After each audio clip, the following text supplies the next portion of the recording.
So on Tuesday, the new college football playoff selection committee rankings, the first college football playoff selection committee rankings will be released for the 2021 season. Georgia, a 34-7 winner over Florida. They were number one in the AP poll. Cincinnati, things were a little bit sticky, 14-12, but they end up pouring on some points late. They beat Tulane 31-12. They're number two in the AP poll. Alabama was off. Oklahoma at number 4 rolled Texas Tech 52-21. The Ohio State team was at number 5. We've already mentioned them. Michigan State was at number 8. Tom, you have already pitched the possibility that Michigan State will be in the top 4 of the college football playoff selection committee rankings. There are two conversations, and I honestly don't care which one we take, but the two conversations that I want to make sure we address here are what you think the committee should do and what you think the committee will do based on what little we know about a college football playoff selection committee that has, changed out a few members year to year, but still we've got 6 years of evidence. And I went and looked this up for the tomorrow's top 25 today.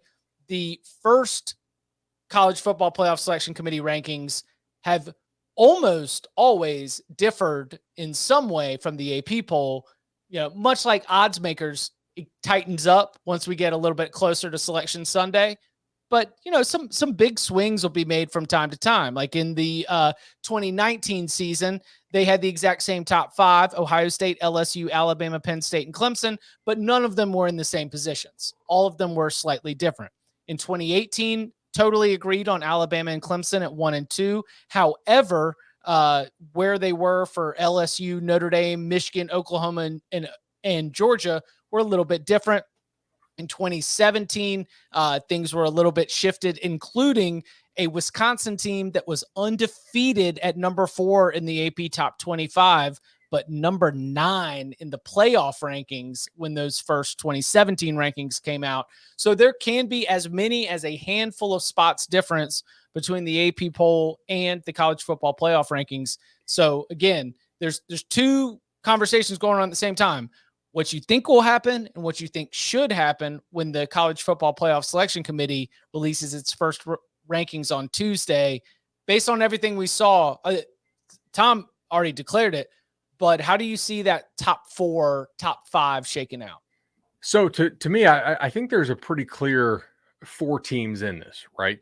Like right now. And then there's a couple teams on the outside. But to me, I would have to think that Georgia, Michigan State, Cincinnati, and probably Oklahoma, I would say, are your 4 that are going to be on Tuesday night in some order. Now, it could be that maybe they don't put Oklahoma in, maybe they put Alabama in, but I don't see them doing that quite yet because I don't really know who Alabama's best win is right now, and Oklahoma still doesn't have a loss.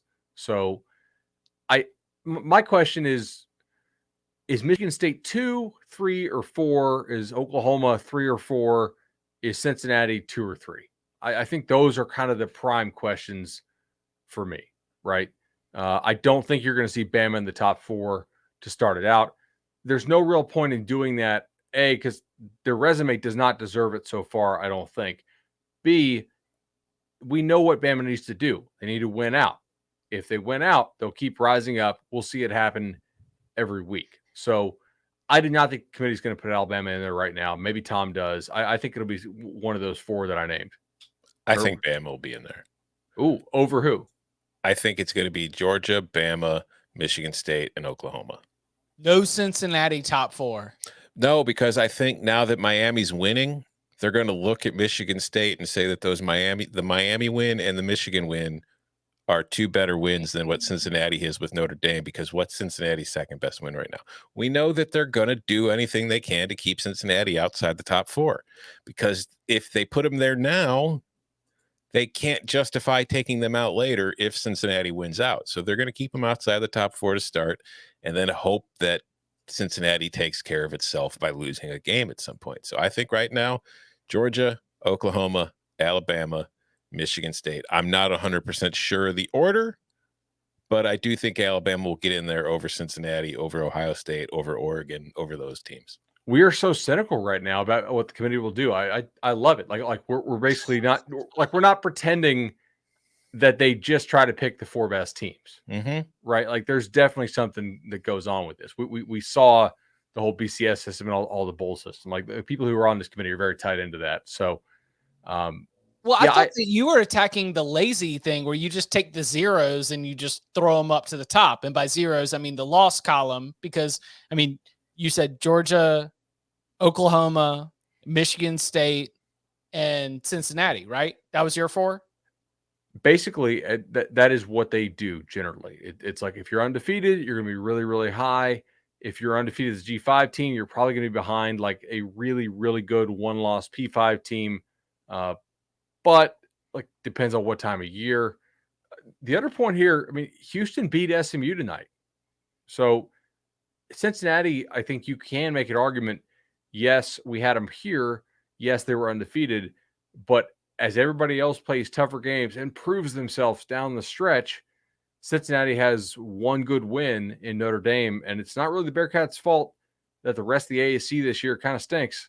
But they don't play Houston right now. They might play Houston in the AAC title game potentially.